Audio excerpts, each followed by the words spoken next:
erythrocytes will get its ATP energy only by.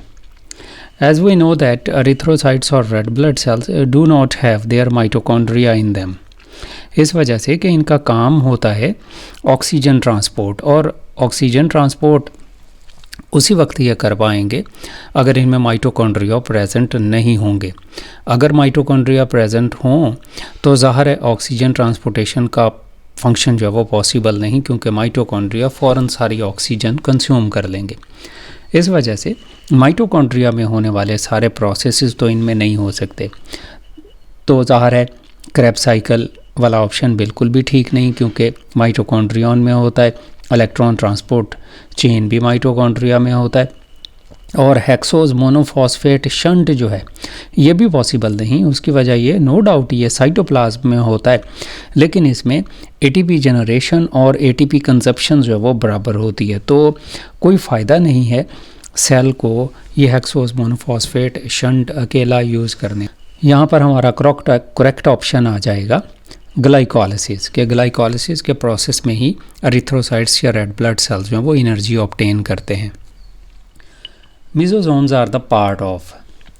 Bacteria में हमें पता है कि उसकी सेल मेम्ब्रेन या प्लाज्मा मेम्ब्रेन ऐसे स्मूथ नहीं होती, बल्कि उसमें इन्वेजिनेशंस होती हैं, इन फोल्डिंग्स ऐसे प्रेजेंट होती हैं। सरफेस एरिया एक इंक्रीज़ करने के लिए, दूसरा इसके ऊपर रेस्पिरेटरी एंजाइम्स वगैरह प्रेजेंट होते हैं। तो ये जो इन्वेजिनेशंस होती हैं, दीज इन्वेजिनेशंस आर कॉल्ड एज मिजोसोम्स। तो मिजोसोम्स चूँकि इन्वेजिनेशन है किस चीज़ की, प्लाज्मा मेम्ब्रेन की, तो ये वाला हमारा ए ऑप्शन जो है यहाँ पर करेक्ट होगा। एंडोप्लाज्मिक रेटिक्यूलम भी नहीं है।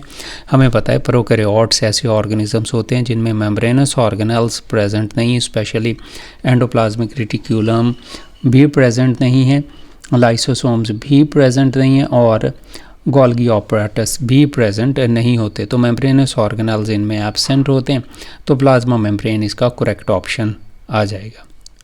All prokaryotes are surrounded by cell wall accept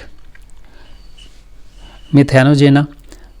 यहाँ डी ऑप्शन हम देखें तो ऐसे बैक्टीरिया होते हैं जो मीथेन की ऑक्सीडेशन करने का काम करते हैं, ऑर्गेनिक मटेरियल से मीथेन प्रोड्यूस करते हैं, तो इनमें सेल वॉल प्रेजेंट होती है। एक्टिनोमाइसिटीज़ में भी सेल वॉल प्रेजेंट होती है, और स्पाइरोचीट्स में भी सेल वॉल जो है प्रेजेंट होती है।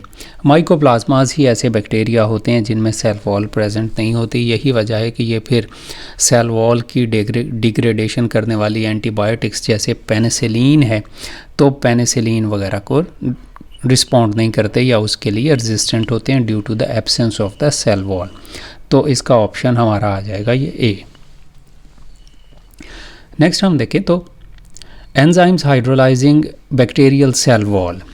Bacterial cell wall, as we know that it is made up of peptidoglycan के पेप्टाइड्स होते हैं, कार्बोहाइड्रेट्स की लॉन्ग चेन्स, ग्लूकोसामीन की असल में लॉन्ग चेन्स होती हैं जो दरमियान में ऐसे क्रॉस लिंक्ड होती हैं with that of the amino acids.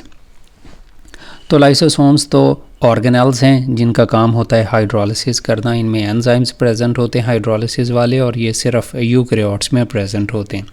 Reductase enzymes जो हैं रिडक्शन करते हैं, और प्रोटीएजेस प्रोटीन की डाइजेशन करते हैं या प्रोटीन की हाइड्रोलिसिस करते हैं। तो इनमें से तीनों में से ये वाले एंजाइम तो नहीं। तो फोर्थ वन ये जो लाइसोजाइम है, ये वाला एंजाइम जो है वो इसका करेक्ट ऑप्शन है। लाइसोजाइम ऐसा एंजाइम है जो बैक्टीरियल सेल वॉल की हाइड्रोलिसिस कर देता है या ब्रेक डाउन कर देता है। ये मुख्तलिफ़ तरह के जो बैक्टीरियोफाजीज़ हैं उनके पास भी प्रेजेंट होता है, थोड़ा बहुत हमारे सलाइवा में और हमारे टीयर्स में प्रेजेंट होता है, तो उनमें भी एंटीसेप्टिक प्रॉपर्टीज़ इसी वजह से होती हैं। तो यहाँ इसका करेक्ट ऑप्शन जो है बैक्टीरियल सेल वॉल की हाइड्रोलाइजिंग करते हैं lysozyme. Cows can digest straw because they contain, और स्ट्रॉ में हमें पता है प्रेजेंट है सेल्यूलोज। तो सेल्यूलोज की ब्रेकडाउन करने के लिए सेल्यूलोज हाइड्रोलाइजिंग एंजाइम सेल्यूलेज होना बहुत ज़रूरी है ऑर्गेनिज़म के पास, ताकि वो डाइजेस्ट कर सके या इसकी ब्रेकडाउन कर सके सेल्यूलोज की। तो यहाँ पर बाकी सारे ऑप्शन तो बन ही नहीं पाते। जैसे अगर हमें ये क्लियर हो जाए कि स्ट्रॉ में सेल्यूलोज प्रेजेंट होता है, तो प्रोटीन तो हाइड्रोलाइजिंग एंजाइम है ही नहीं, लिपिड भी नहीं और अमीनो एसिड भी नहीं। तो फिर सेल्यूलोज हाइड्रोलाइजिंग माइक्रो ऑर्गेनिज्म ही बचेंगे। और वैसे भी हम जानते हैं ह्यूमन बीइंग्स जो हैं वो डाइजेस्ट नहीं कर पाते सेल्यूलोज। उसकी वजह सिर्फ यही होती है कि हमारे पास माइक्रो ऑर्गेनिजम्स जो हैं ऐसे प्रेजेंट नहीं जो हमारे लिए सेल्यूलेज नामी एंजाइम जो हैं वो प्रोड्यूस कर सकें। तो इसका करेक्ट ऑप्शन जो है वो ए होगा। सारे हर्बीवोर्स में ऐसे माइक्रो ऑर्गेनिजम्स प्रेजेंट होते हैं उनके डाइजेस्टिव सिस्टम में जो उनके लिए सेल्यूलेज प्रोड्यूस करते हैं।